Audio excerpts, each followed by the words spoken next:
കോഴിക്കോട് മണ്ഡലത്തിൽ കഴിഞ്ഞ തവണത്തെ അപേക്ഷിച്ച് കുറഞ്ഞത് 6% വോട്ടുകളാണ്. 2019-ൽ 81.46 ഉണ്ടായിരുന്ന പോളിംഗ് ശതമാനം 75.42 കുറഞ്ഞു.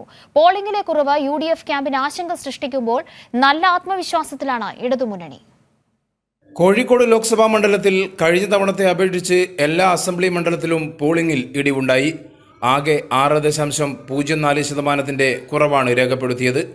2019-ൽ 81.46 ഉണ്ടായിരുന്ന പോളിംഗ് ശതമാനം 75.42 കുറഞ്ഞു.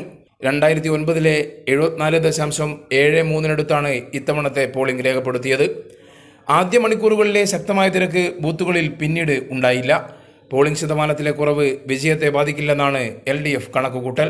ഇടത് വോട്ടുകൾ പോൾ ചെയ്തിട്ടുണ്ട്. UDF കേന്ദ്രങ്ങളിലാണ് വോട്ട് ശതമാനം കുറഞ്ഞതെന്നും LDF വിലയിരുത്തുന്നു.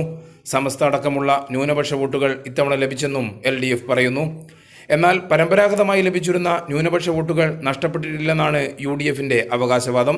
പോളിംഗ് ബോധപൂർവം വൈകിപ്പിച്ചെന്ന ആരോപണം UDF ഉയർത്തുന്നു. ഇത് തങ്ങളുടെ വോട്ട് നഷ്ടപ്പെടുത്തിയെന്ന വിലയിരുത്തലിലാണ് UDF കേന്ദ്രമായ കൊടുവള്ളിയിൽ 81.39 ഉണ്ടായിരുന്ന പോളിംഗ് 76.31 കുറഞ്ഞത്. 5% കുറവ്.